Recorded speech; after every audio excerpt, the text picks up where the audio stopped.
This is the podcast for the Yale Forum on Religion and Ecology. As usual, I'm your host, Sam Mickey, and this week I'm really happy to welcome onto the show Will Adams. Will, thanks for making time for us. Well, thank you, Sam. It's really quite a privilege. So I appreciate your interest and I really appreciate the Yale Forum's work over all these years. Such important work. So Oh, thanks so much.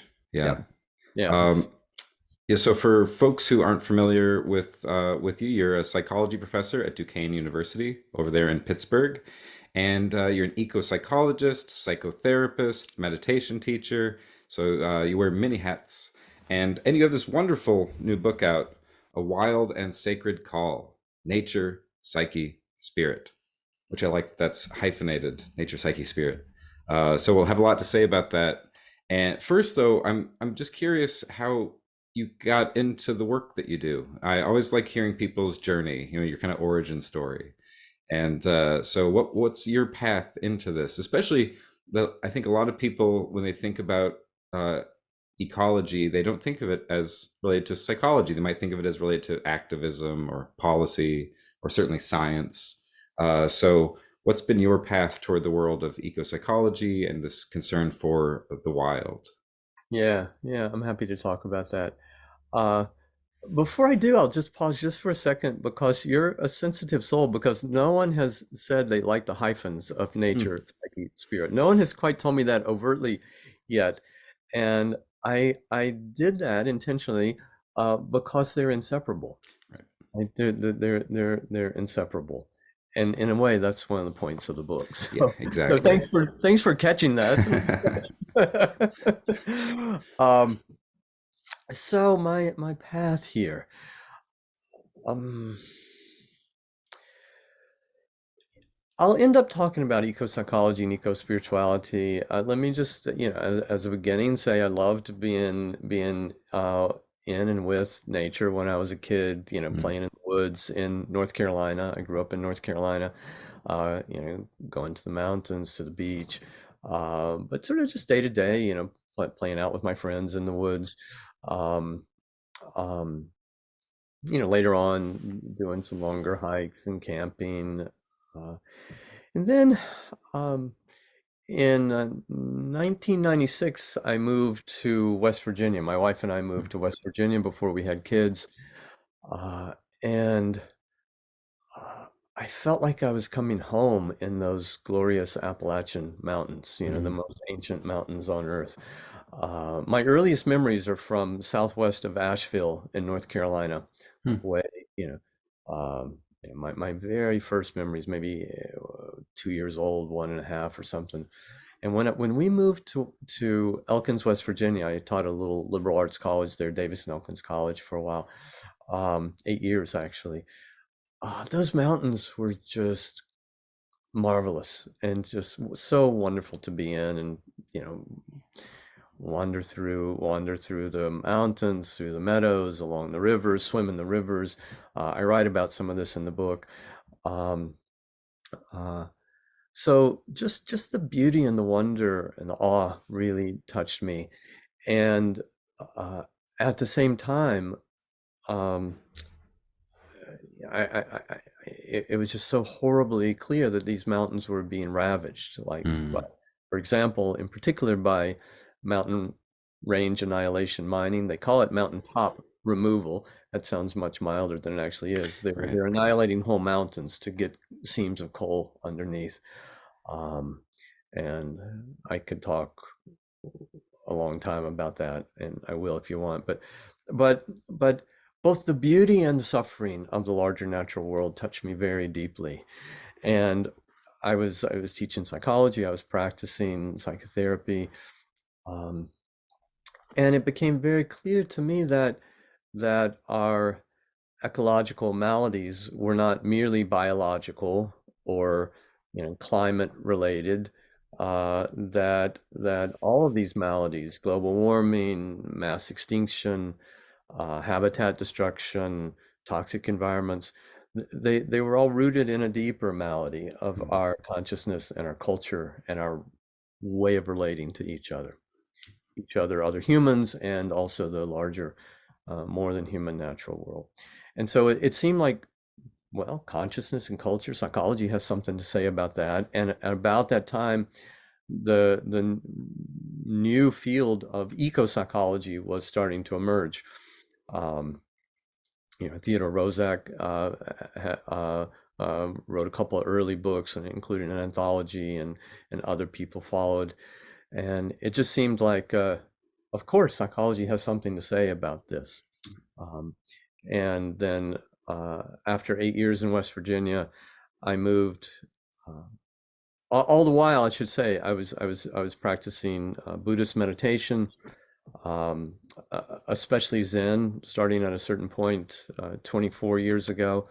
Um, uh, I did Vipassana meditation for about 10 years, Zen, and this was coming in. My contemplative sensibilities were, I don't know, I was refining them and opening them, and of course, that we can talk more about this as well.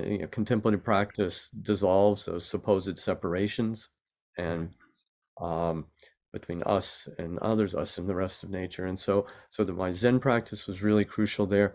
I moved to Duquesne University, where I had done my PhD, and uh, um, Duquesne's a really unusual and quite special psychology program, where undergrads and a PhD program in clinical psychology, where we're grounded in continental philosophy and existentialism, phenomenology, hermeneutics, and also open to the influences of literature, cultural studies, ecology, spirituality.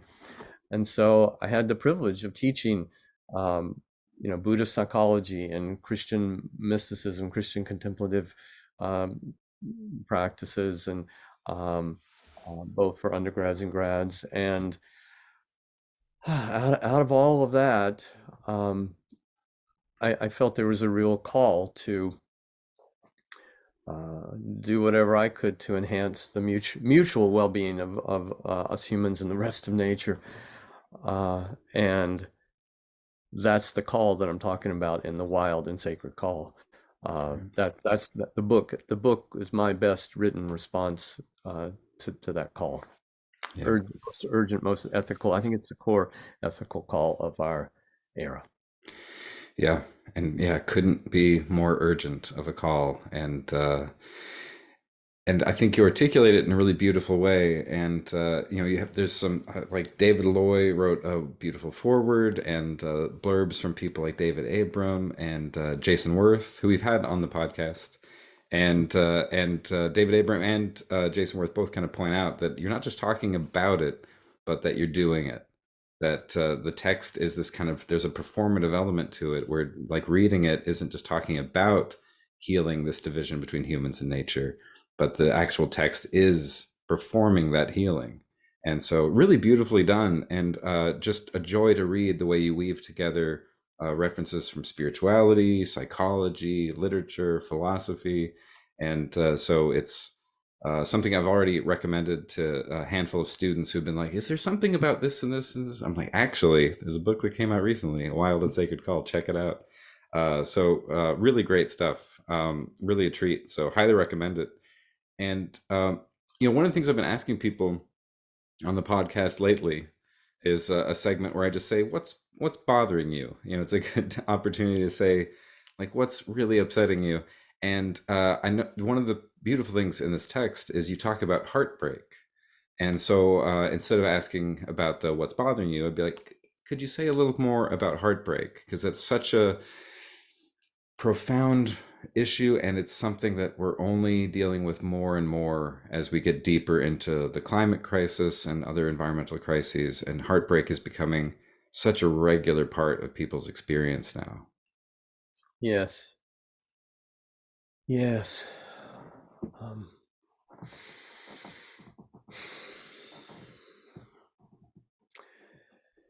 yeah, there's so many heartbreaking Hmm. things. Um, um, I mean, close to home, mountain range annihilation mining is still happening in West Virginia and other places in Appalachia.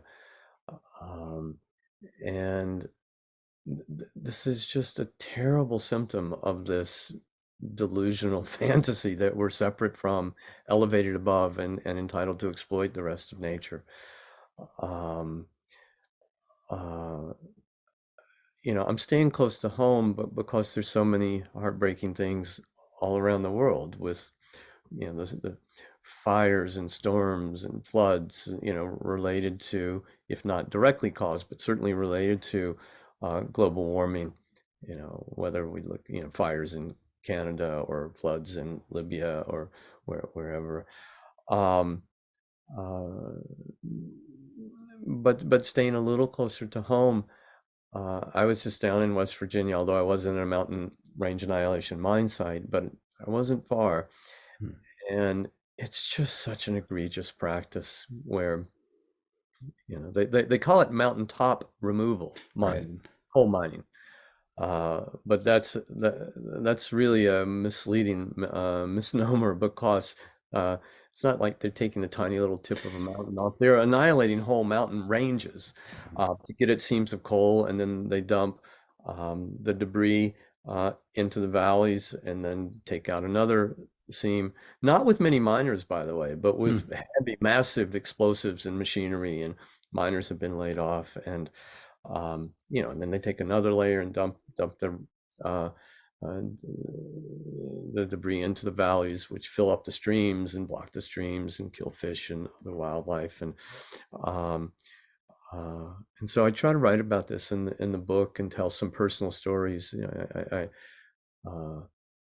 Yeah, because I didn't want to write about our relations with nature. I wanted to somehow create experiential conditions for shifting our our consciousness and culture. Uh, yeah, and if you want to hear a story or two, I could tell you about being at a mountain range annihilation mining site, but um, Hmm. uh,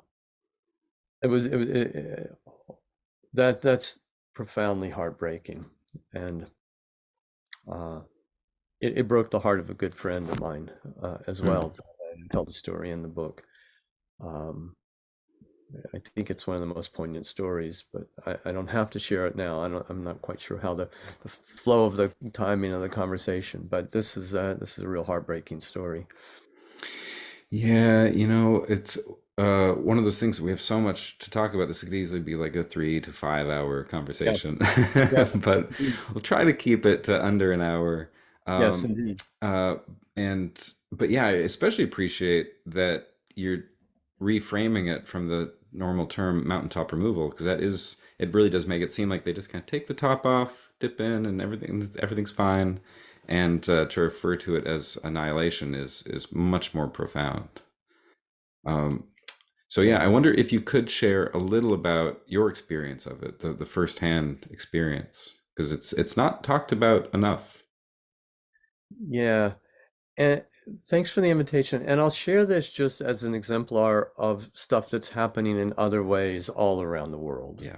Um, it's the same malady of there's a kind of fantasy of separation between us and the rest of nature, and we elevate ourselves above the rest of nature, devalue the rest of nature, and then feel entitled to exploit and dominate. And this is the structure of suffering, in my view. It's the structure of suffering across different intersectional maladies. Racism, classism, nationalism. Um, Oppression. I mean, the whole range of things, including our mind body split, supposed split. Well, I, I I was just so shaken by the mining practices in West Virginia. I mean, they used to tunnel underground into the mountains, uh, and not nearly as invasive and destructive. Although it's complicated, but not nearly. Um, And so I learned of a man who was living uh, right next to a mountain range annihilation mine. His name was Larry Gibson, and um, he and his family for I don't know a couple hundred years, if I'm remembering right, had lived on that land. um, his family, way back. And the mining companies were coming in and paying lots of money, not what it was worth. I mean, it's priceless, but they're paying a lot of money to people that didn't have much money to buy up their land so that Mm. they could take these mountains. And Larry had such a love for these mountains and such integrity that he refused to sell. I mean, like millions of dollars he could have had. And so I visited him on two or three occasions. He befriended me. What an amazing man. And he took me out to the edge of his land, which was thriving as much as it could, right next to a mountain range annihilation mine. And we looked over, and um, you look out, and it looks like a crater on the moon, Mm. like completely barren, huge. In the distance, there's these what look like tiny little dump trucks and things that are like massive, as big as like four school buses together. But Wow. uh, you look out and they're scraping away with explosives and machinery. Uh, and he said to me, he said, he points up, he says, Will, that's where my Uncle Dirk had his farm, and with all the apple trees, and we would climb in the apple trees and play in the orchard, and uh, but he was pointing up into empty space Wow. because that mountain wasn't there anymore. Wow. But there used to be a mountain. There used to be a living mountain there, and it was totally gone, and it was rubble. It was just like a crater. And he said to me, this is making a long story short. Um, he said, uh, when they blow away these mountains, they're ripping my heart out. Mm. They're draining my lifeblood away. Mm. And as we talked, it was very clear that he was in a way speaking metaphorically, but he was also speaking experientially, like his deeper heart. What were those mountains, and still are for what's remaining? That his deeper heart, his deeper self, his deeper being was those mountains, and he felt his heart being ripped out. And the mining company, attacked him in different ways, demeaned him, supposedly. Well, supposedly, um, uh, that there were people from the mining company that ran him off the road. He Mm. showed me bullet holes in his house, Wow. where there were bullet holes in his house. Um, Now I don't know if the mining company ran him off the road, but he told me this. Um, uh, and he just kept going. He kept inviting people there to see it, like me. He kept um, um, going to Charleston, West Virginia, to in the state capitol, and talking to the legislatures there. He did it um, uh, with national legislators, and just kept working, kept working, kept working. Uh, Marching, doing all sorts of ecological justice work for his mountains, his home mountains, but also all the mountains of Appalachia. And um, this is so sad. At a certain point, he died of a heart attack. Mm. And I mean, he died of a broken heart. Right. Yeah, he died of a broken heart. Wow. So profound. And like you said, it's such a good example of something that's not just happening there, but that's global, of this attitude where people are exploiting nature and suffering deeply because of it. And such a profound example of the connection between nature and psyche and spirit is when we're hurting nature, it turns out we're hurting ourselves. And so yeah, a very very poignant example, and the kind of like the literal meaning of heartbreak. And um, but one of the uh, great things that your book is offering, and that the field of eco psychology more generally is offering, is that there's a way out of this malady, and there's ways to heal, and you draw on many resources that show potentials for healing this divide. And contemplative practice is a big part of it. Therapy, psychoanalysis, Zen Buddhism, Christian mysticism. You're drawing on all these things. So, and especially relevant that you have personal experience with contemplative practice. So again, you're not just talking about it; you're really enacting it. So I wonder if you could speak to that. What does contemplation or meditation mean to you, and how is that not just an inner practice? How does it connect to nature? I think for the most part, when people think about contemplative practice or meditation, they often think of like, oh, this helps me maybe stay calm in very difficult situations or something, but they don't necessarily think of it as an ecological practice. Mhm. Yeah, yeah. Um,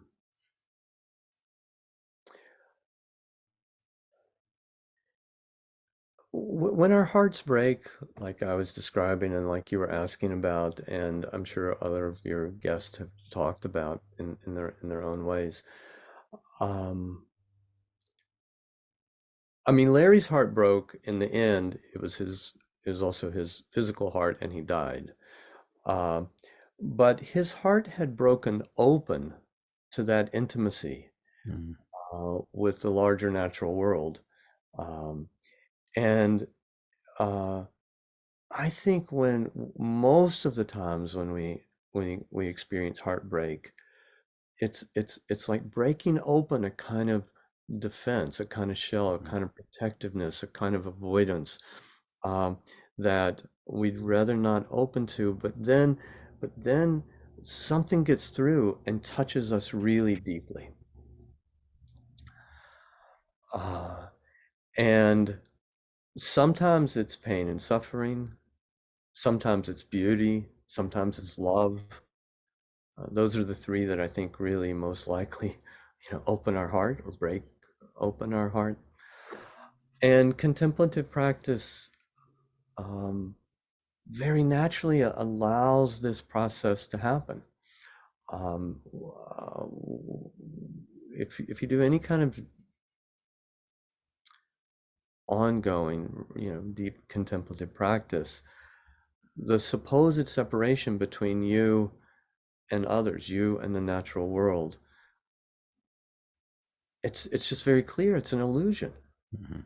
It's just, it's a conceptual um, construction that's arisen partly by way of our own psychological development, developing a supposedly separate ego, and partly by way of uh, cultural constructions that emerged, especially in the modern era, uh, dividing us from the rest of nature and elevating us above.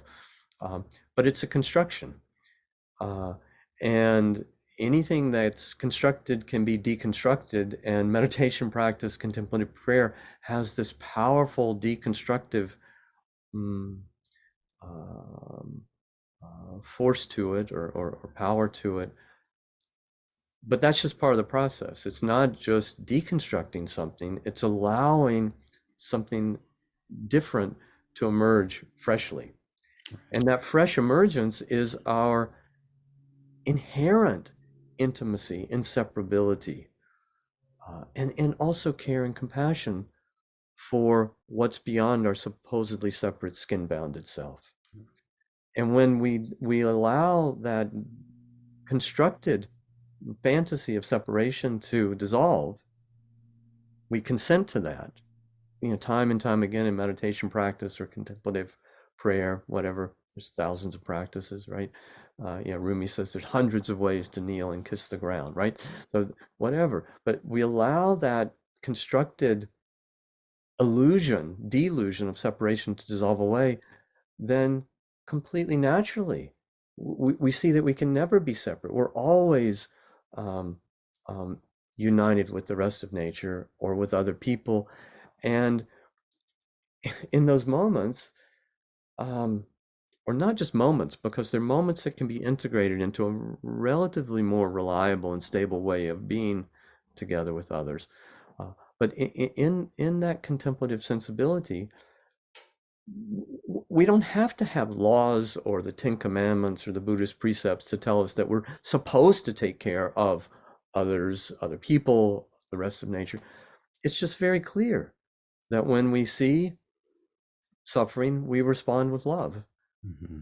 And conversely, if we see beauty, we respond with love. This was a very important discovery for me in writing the book, because the book helped me. The book helped me in writing the book. It helped a lot. It was a healing process. And I realized that very naturally, if we see suffering or if we see beauty, and we're not just locked into our sort of self-centered, ego-centered, supposedly separate stance, beauty and suffering spontaneously call forth care, compassion, love, and justice. This I think this is very helpful for people to see. It's helpful for Yeah. me to see, I'll say at least. Right. Yeah, that's such a profound insight because so often it's this kind of injunction like you're supposed to love. And so there's the rules, there's the precepts, that's like, okay, I guess it's a thing I'm supposed to do. And so it's like it's work. It's a thing on your to-do list. But with this practice, when you really open your heart, it's something that spontaneously flows through you. You're like, no, I'm not doing it because I'm supposed to do it. I'm doing it because I'm just attuned to the world. And so how would you not respond with love? And it's not homework anymore. It just becomes this thing that you're doing. You're like, oh, it would be hard for me not to respond with love, and I would have to resist, and I would have to constrain myself. But once you've really opened your heart, it's just this natural effervescence. You just kind of bubble up with it, and yeah, I think that's so important because I think when we're all kids, it's like it sounds like something you're supposed to do. Like, don't forget to love your neighbor, and you're like, okay, I guess I'll try to be kind to others, and it's it's like an effort, but there's really an effortless kind of dimension to it once you do the practice. Which is why I'm Yes. always telling people like start your practice sooner than later. You'll be happy that you did, because then the beauty, the suffering, all these things in the world, it's all heart opening. And but it takes a while to get there. I think the first time I meditated, I was just like, this is boring. Why am I just sitting here? Right. And then eventually you can start to really reap the benefits of it. But it takes a little bit. Um, so I wonder, if you could talk a little bit more about some of the different practices that you've engaged in, because the book really weaves together so many different threads. And like you said, the Rumi line, there's hundreds of ways to kneel and kiss the ground. So one of them is you've talked a little bit about Buddhism. What about Christian mysticism? How does that figure into things?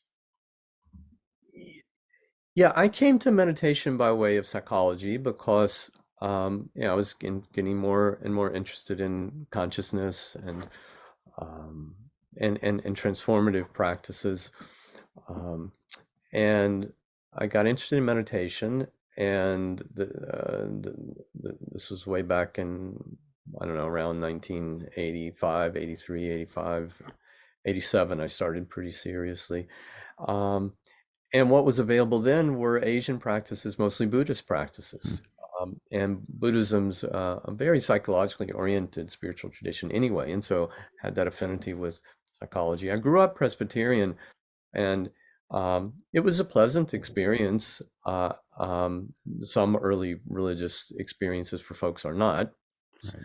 or pseudo-religious experiences, maybe I should say. But some people's experience with organized religion isn't so uh, pleasant early on. Mine was pleasant enough. My family kind of drifted away, uh, but, and uh, in my teen years. But then when I discovered Buddhist meditation, Vipassana meditation at first, um, it just felt liberating, beautiful, freeing. life enhancing, healing. Uh, um, I'm not talking about any kind of like, like profound liberation all of a sudden, but it just felt, this is a wonderful practice. I mean, it's a practice that supports us to be intimately attuned to our unfolding experience moment by moment.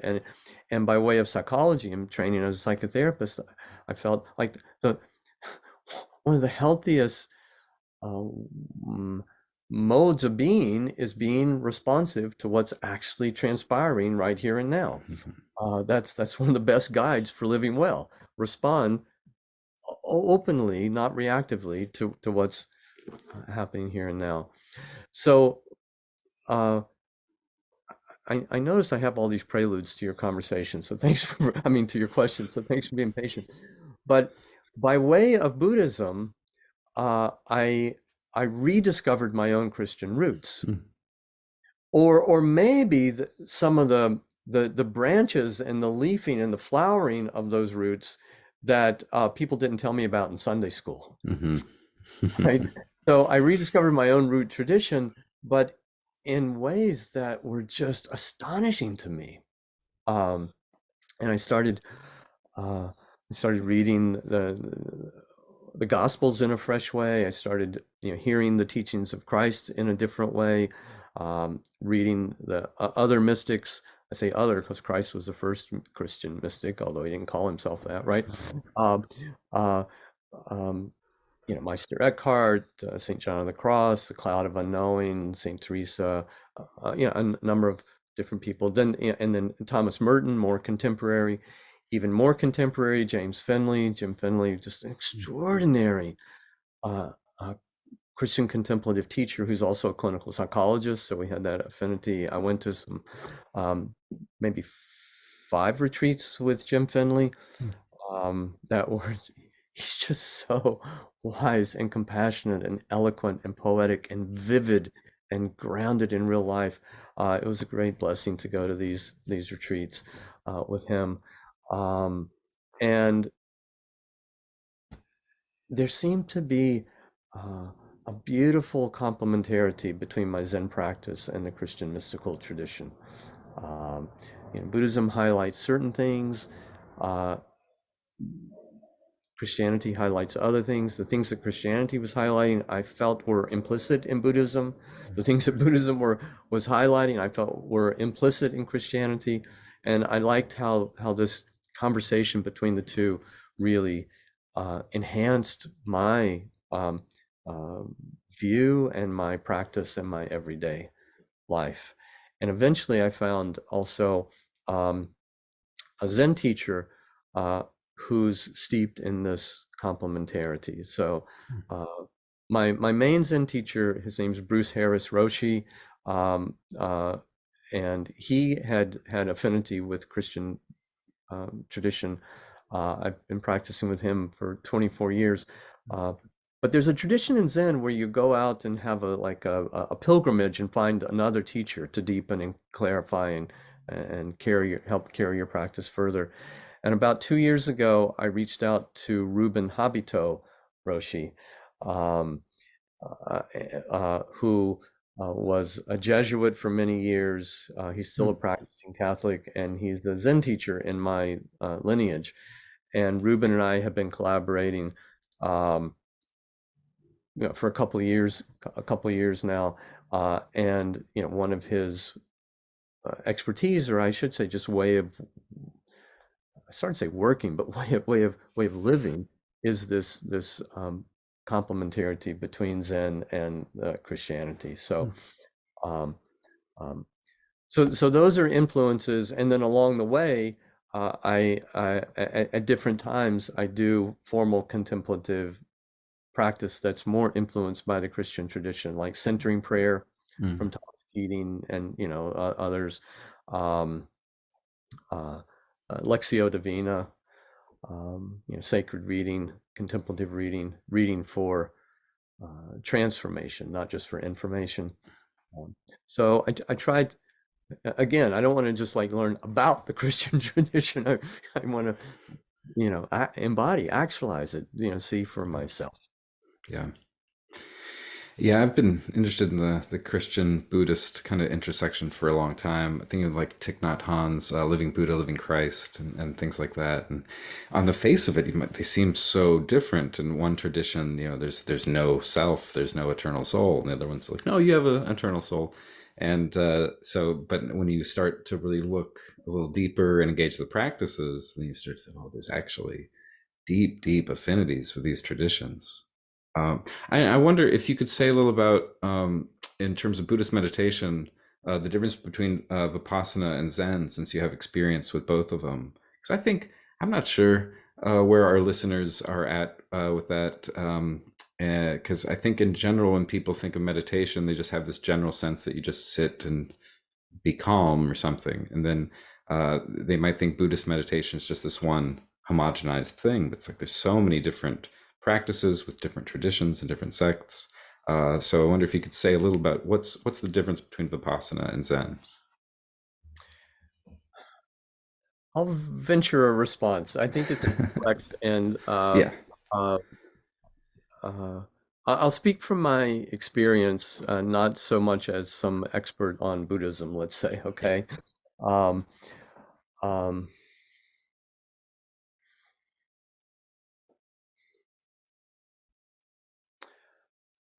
all right.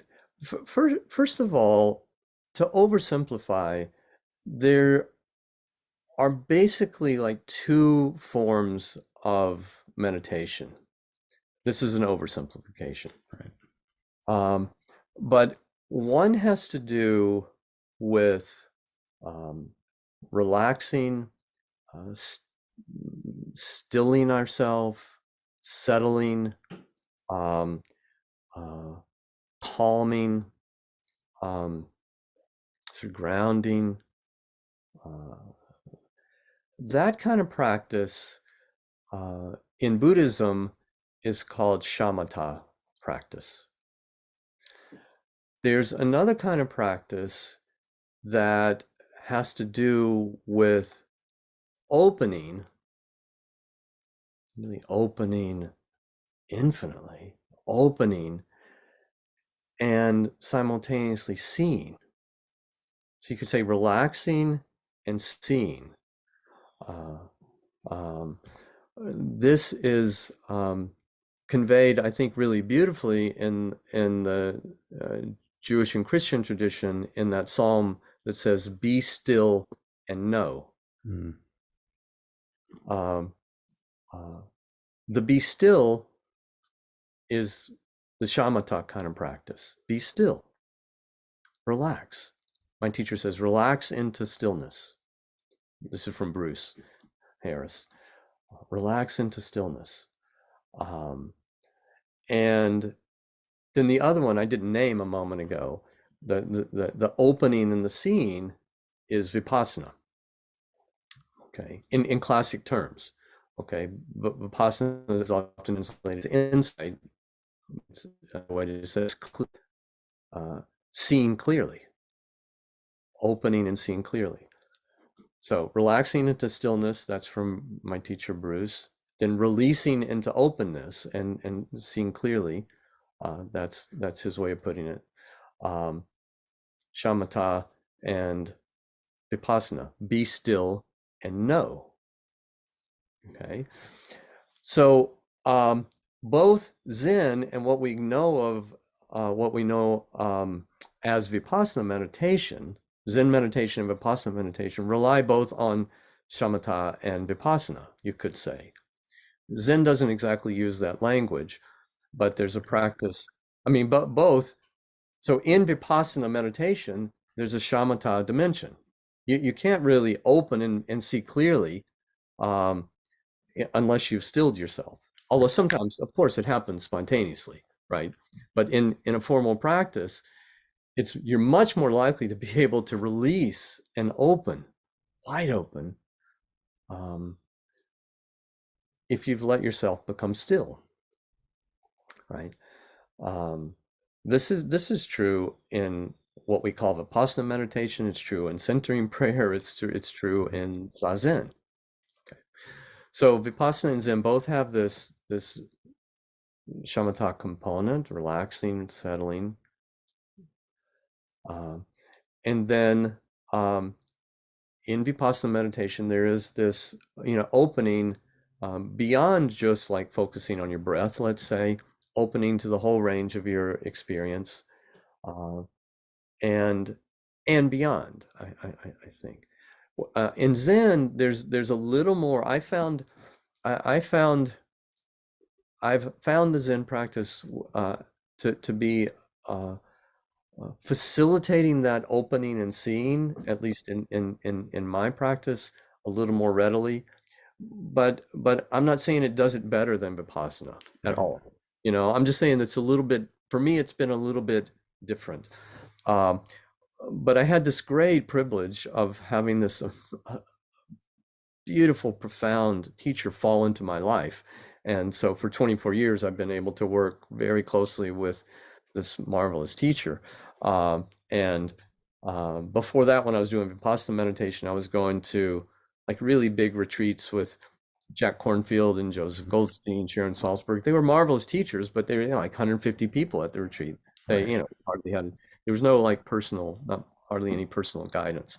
So, um, but both of these practices involve both settling and opening.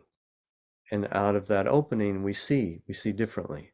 The Psalm said, well, what do you see? Well, the Psalm says, be still and know that I am God, or I amness is God, or, um, but what you know is not some piece of information or some fact or whatever. Or I guess you could say maybe it's the ultimate fact, right? Uh, and in all of these traditions, what you also know very clearly, what you see very clearly, is you're not separate from what appears to be sort of out there. That the boundaries are intrinsically open and permeable. Yeah. Yeah. Yeah. And then Zen adds some things that aren't present in the Theravadan tradition of Vipassana meditation, like um, working with koans, for example. Right. Yeah, where you're exploring these classic teaching encounters between a Zen teacher and a student, and your the practice is letting that koan work on you so that you see eye to eye with the heart of the koan, which is really usually like the view of the Zen master. But you embody it, and you share that with the teacher in one to one. And I really like this one to one, one with one, intimate exchange that happens in Zen. We call it dokusan. So that's very lively for me, and quite revelatory, and contributes to that transformative dimension. Nice. I think that was very clear. It was kind of an unfair question because it is so complicated to compare different meditation practices, and I think that was a very helpful way to kind of parse that out. Because I know even within Zen, right, there's Rinzai Zen, there's Soto Zen, there's so many different sects and different teachers have different styles, and so it can be Right. difficult to really just simplify that and be like, here's the difference.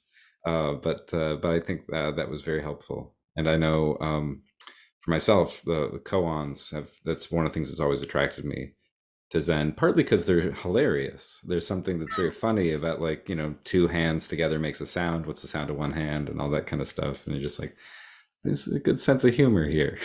And so it's hard not to love it. But honestly, I don't think I've really found a practice that I haven't been able to fall in love with in some way.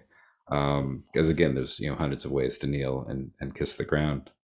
I wonder if you could speak to the way that psychotherapy plays into this, because we've been talking Christian mysticism and Buddhism, but your engagement with psychotherapy and psychology is really interesting because and like you say, Duquesne has a very unique psychology department, and to me transpersonal psychology is still really underrepresented in the field, and you know to all of our um, you know really missing something very profound. There's such deep insights there, and just theoretically but also therapeutically. So I wonder if you could speak to the way that transpersonal thought is in your work. Hmm. Hmm.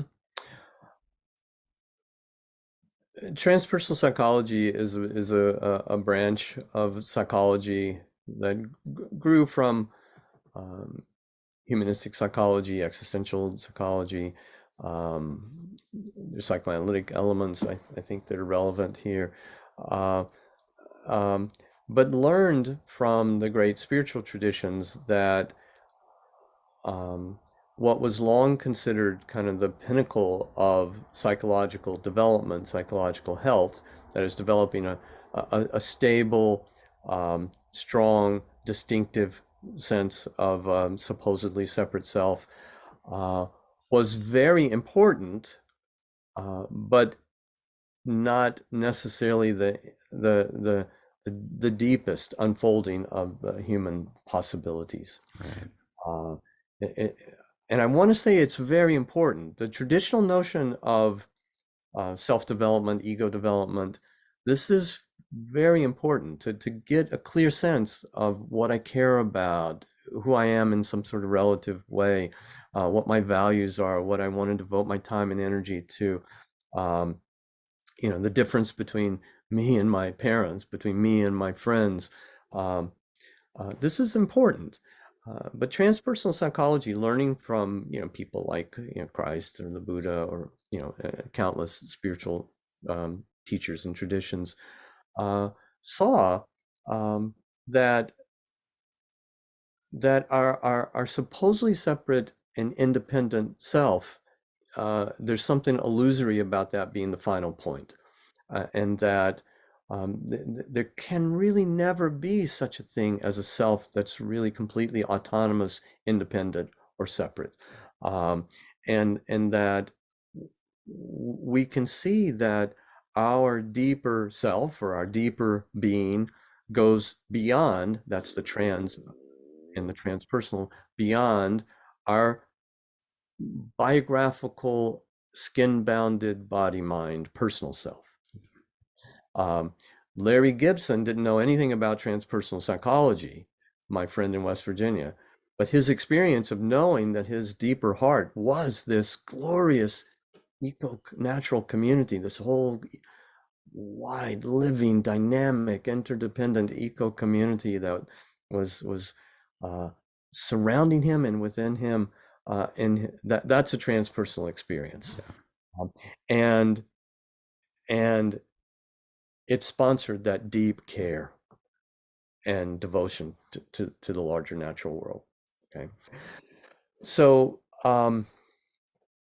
sometimes transpersonal psychology is called spiritual psychology because it really the the the deepest teachings of most all, I won't say all because I'm not in a position to know all of them, but but the ones that I'm most familiar with, and the two I'm most familiar with are Christianity and Buddhism, but um,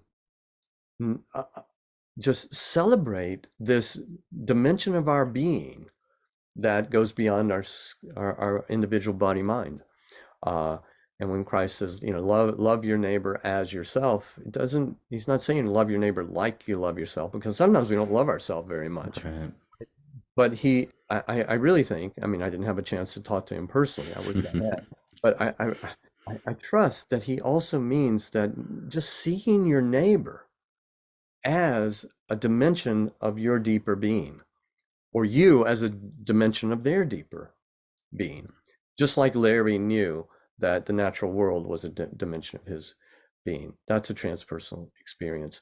And contemplative practice um, avails us to these discoveries. And what we're discovering is not something that we're trying to make happen. It's we're discovering what's always already the case. We cannot not be united with the rest of nature, even Yeah. though we fantasize that we can be, and that fantasy is pernicious. We we can't be separate from nature, you and so um, I wanted to add one more thing that I think is really important. And you mentioned before that like meditation and eco-psychology, or meditation and ecology seem kind of separate. Um, I think when we discover, I shouldn't say I think, when we discover, I know this to be the case, when we discover that inseparability, we also see the interdependence of all. Yeah. And I suspect, although there's no way to verify this, I suspect that people's intimate experiences with the rest of nature in ancient times were the very first form of meditation, Mhm. because people went out and uh, had to be intimately attuned to what was presenting itself to them, both the gifts and the dangers Yeah. of the natural world. Uh, and you can imagine a hunter being quiet and still, or someone looking for herbs, food, um, maybe sitting around a fire. Uh, I suspect these are the very first contemplative experiences. And Buddhism, one of the beautiful notions in Buddhism is not just a notion, of course, it's an experience of Mhm. the interdependent co-arising of all phenomena, right? That all phenomena co-arise interdependently, not individually, not separately, but interdependently.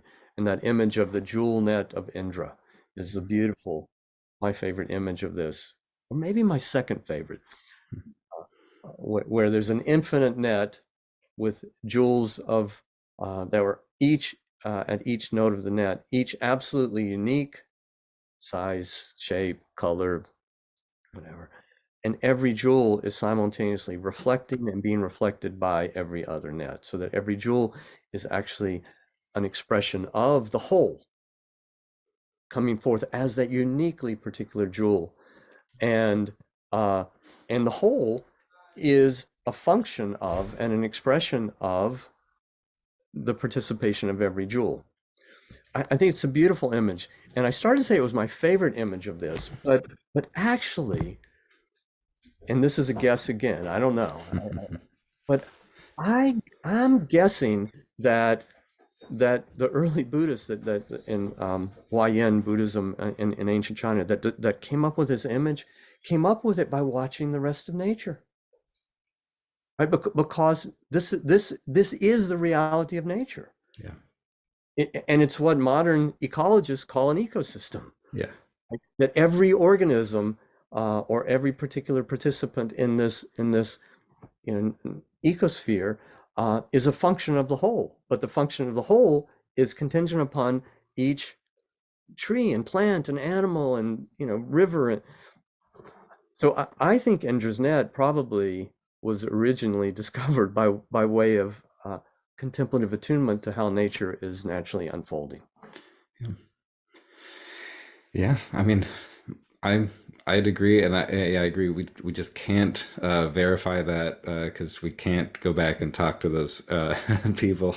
But it definitely makes sense, and it's just a great example of how ecology and psychology are the same insight, right? Nature, psyche, spirit with the hyphens. It's ultimately this is one reality, and there's just slightly different perspectives on it, but it's the same insight. Um, so, geez, we could keep chatting for a long time, but I'll ask one last question. Something that I think is a good. I like to try to end on a hopeful note, and so I'm always curious. Along with the heartbreak that we kind of started with, what's something that's giving you hope or inspiring you? Because obviously these are very trying times, and increasingly so. But at the same time, things are getting better in some ways. Things are getting worse and getting better kind of at the same time. It's very, very strange, very paradoxical. So, what's Yes, something that gives you hope or inspiration? yes. Um, I think it's so important when we see all the bad news and see all the suffering and destruction, uh, to also remember the beauty and the intelligence and the wisdom that we're also being gifted with by the larger natural world. So, um, a couple of things give me hope. One is that It seems like to me that heartbreak is turning into heart opening. That our hearts, uh, uh, even when they feel like they're breaking, what's breaking is more of our defensive shell, and what's breaking through, that breakdown can actually be breakthrough. And I think there are more and more Mm. breakthroughs where people are really opening their hearts. This is particularly true, I think, in my sense of younger folks, the younger generation, is seeing this more clearly. Of course, they're having to bear a lot of anxiety and anger and fear about the ecological desecration and destruction, but also their hearts are opening to care and service, and engaging actively, both on an individual level, but with allies and with organizations, in transformative work. So that's very Yeah. hopeful. And uh, honestly, I think the most hopeful thing is just continually appreciating, not as an idea, but really rediscovering this again and again, that that what we call nature, the larger natural world, which includes us, is infinitely beautiful and wise and intelligent and loving. Uh, and so we offer what we can, each of us. That's one of our great callings. Yeah, we need to offer what we can, uh, but it's not me or you or any of us as a separate ego just offering the best. Is that there's something infinitely deeper and more alive, and more intelligent and more loving, that can work through us. And I really trust that the larger natural world is taking care of all beings and itself, um, inherently, intrinsically, and we participate in that. And it I don't want to make this any kind of like, mm, complacency or passivity to say, yeah, it's taking care of itself. Y- The larger natural world needs each of us irreplaceably, uniquely, to offer whatever we can. Um, yeah, yeah. I love this uh, um, uh, clear vision that Dogen, the 13th century Zen master, has. He says, uh, Uh, life makes me what I am. I make life what it is. Mm. Life, he doesn't mean biology. He means the great life. Yeah, both. We can both. Life makes me what I am. And yet, because I'm an expression of that life, I'm also simultaneously right now. We are, Sam, you and me in this conversation, what we're making life what it is. I mean, what a privilege. What a privilege. And a responsibility, but a great privilege. Right, right. Beautifully said. Yeah, can't think of a better note to end on. That's great, and yeah, any invocation of Dogen, I always appreciate. So thanks so much, Will, for sharing your wisdom and experience with us today, and thanks to everybody for watching or listening. And we'll be back with some more conversations for you later. In the meantime, take care and be well. Thank you, Sam.